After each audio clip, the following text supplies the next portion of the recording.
guys! May bagong collaboration na naman si World Balance at sure akong magustuhan nyo ito. Meron tayo ditong World Balance and X-Men 97 na. Meron tayo ditong sapatos. Grabe! Tingnan mo naman yung packaging. Wow! Meron tayong X-Men 97. This is a licensed product ha. Tingnan mo naman oh. Grabe, ang ganda ng kahon natin. Ito yung sapatos mo. Yes!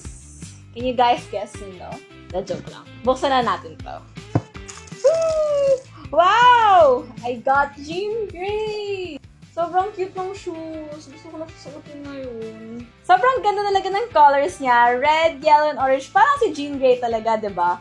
Tapos, meron pang logo ng X-Men dito.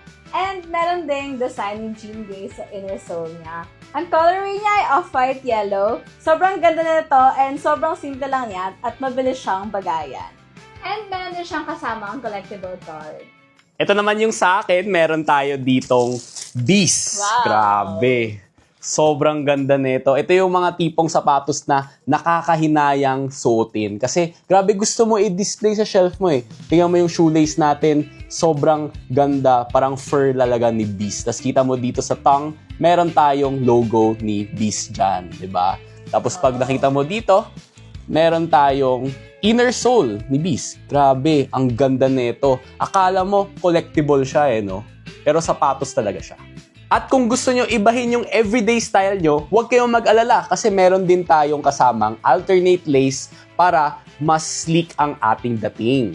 And of course, meron din tayong kasamang collectible card. Grabe, ang ganda nito sa collection ko. At hindi lang yun guys meron din tayong X-Men na tote bag. And X-Men na fanny pack. Sobrang convenient ito kasi marami siyang compartments. And yung kulay niya, black and yellow, tulad ng X-Men. At ito naman yung fanny pack, napakaganda at napaka-convenient nito kasi ang dami rin niyang compartments kasama. Not to mention, ang ganda ng colors natin na black and yellow tulad ng X-Men at sigurado kung mas aangas yung pormahan ko kapag suot ko to. Tara, suotin natin! So yan guys, available na nga yung ating World Balance and X-Men 97 collaboration at your nearest World Balance store starting September 26. Sobrang ganda nito and this is a must get if you're a Marvel fan or if you're an X-Men 97 fan. Make sure to check them out and collect them all.